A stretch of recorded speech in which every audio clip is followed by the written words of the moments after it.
Magandang umaga sa mga ka-vibes natin dyan. Na talaga namang tutok at nakaharap sa lamin tinitinan. Ang ganda-ganda ko. Pumuputi yung buhok ko. Yung pala alam mo, ganda-ganda. Akala ko ang ganda-ganda. Uy, Hindi dapat sa umaga daw. Dapat ganyan sasabihin mo sa sarili mo. naman. Dapat sasabihin mo, ang ganda mo, Oo. ang pogi mo, Ang ganda napaka, ko. ang tawag dito, maaliwalas yung ano mo. Kasi daw yun Pagmumukha daw ko, yung ganda. sasabihin mo daw yun sa Parang sa sarili positive. mo. Ano yun, Yeah. parang affirmation siya. Oo. Nasasabihin mo sa iyong sarili. Tapos diba? sasabihin Utuin mo yung sarili ang mo. bata Ganon. mo, tingnan, yun naman talaga. Tapos yun daw magsisend yun ng yan. message sa subconscious. And then, Uy, hindi ngayon mga ka-vibes, isa na rin talaga na tinuturing na, alam mo yun, katanggap-tanggap na rin yung beauty standard na kung puti man ang buhok mo at pumuputi na ang buhok mo, okay lang yan. Sign yan na, grabe Matanda na ka talaga. na. Hindi naman sa sign na matanda ka. Okay, sige, sign na matanda ka na. Pero hindi ibig sabihin nun ay kailangan mo itago yan at ikahiya dahil sign yan na may wisdom ka sa buhay. wisdom tooth. Kagaya ni ano yan ha, sino ba itong si Sige. Precious Lara Kigaman. Ay, oo, ang diba? ganda niya pa din, diba? Oo, parang natural pala kasi sa lahi nila na may white hair sila. Tapos dati, very insecure siya doon, pinakukulayan niya. Pero ngayon, parang ine-embrace na talaga niya dahil wala naman talagang masama. Oo. Ang ganda-ganda pa rin niya. Ano tawag dito? Meron kasing yung parang nasa laingan nila yung maaga yung pumuputi yung Totoo buhok. yan. Parang parang kami. Kayo. Ay.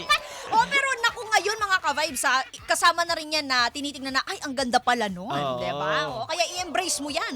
Kung pumuputi man ang buhok mo, ibig sabihin nun, marami ka ng pinagdaanan at nalampasan sa buhay mo. Naks Yan. naman talaga. Iba ka talaga. Iba ka. Kita mo Oo. yun, pumuti yung buhok mo nang Totoo. wala kang ginagawa. Totoo yan, di ba? Ay, shout out pala kay Ma'am Joy. Ma'am Joy? Shout out si Ma'am Joy this kind from Raymart.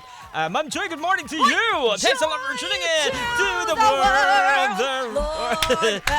Ay, malapit na mag-Christmas. Ano na lang? Sana. 7 months na lang. 7 months na Ay, lang. di ba? Ay, di, June na ngayon eh. June na. Oo, 6 months diba? na lang. Magbe-bare months na. Totoo, nangalahati na ang taon. Magpapasukan pa lang yung Oo, pero ito na nga, sagutin na natin ang inyong dugtungan dahil marami nang sumagot sa ating Tama. dugtungan sa umaga na ito para sa ating dugtong. Dugtong Marito Hito, Diwano. Sa dagat. Hey! Eto na nga, ang ating dugtungan mo ka-vibes. A-absent dahil blank.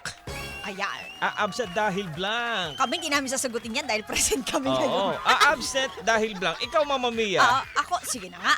Absent. Absent dahil, siguro ano talaga, kapag bumaha dun sa amin, mapapa-absent. Yung walang madadaan, ano? Oo. Mm-mm. Kasi hindi mo mapipilit na dumaan yung mga bus doon sa amin. Oo. Kahit yung mga motorcycle taxi, talagang hindi dadaan yan. Oo. Ay, alam mo, share ko lang kanina. Papasok ako, di ba? Dito sa may Oo. Cubao, ilalim. Aha. Ano talaga, yung Bumaha?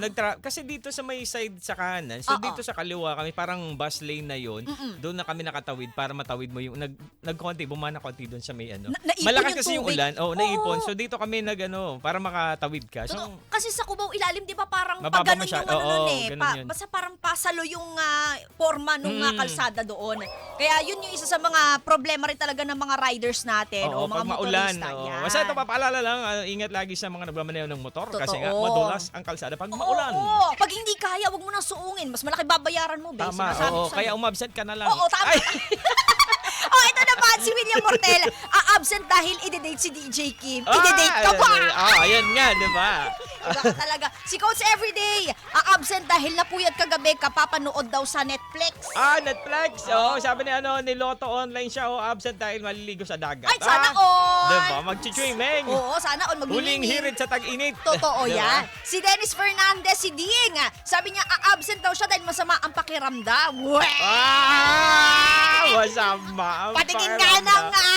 ng ubu-ubuhan dyan. Ubu-ubuhan, School of Acting. Pwede naman si may Felix. ganun. Si Felix Valdez, absent daw siya dahil sobrang lakas talaga ng ulan. Ingat daw sa lahat. Ingat sa lahat. Oo. Si Andrew Janabagat, absent dahil niyaya akong gumala ni bebe girl ko. Shout out kay Ritz, special someone ko. Ritz, grabe naman si Ritz. Ritz, Ano hindi si siya Ritz? poor. Ritz siya. Si Stay, absent dahil kasama ko anak ko magpapacheck up. Wow, ang bait Tama naman. yan. Unahin mo, Pamilya unahin mo yung mo. pamilya mo. Tama yan. Ito naman si Sally MC, absent dahil kasasahod lang. Yan Oh, tayo eh. uy, uy, Porket tatanggap ng sahod eh, absent Absent, eh. oo.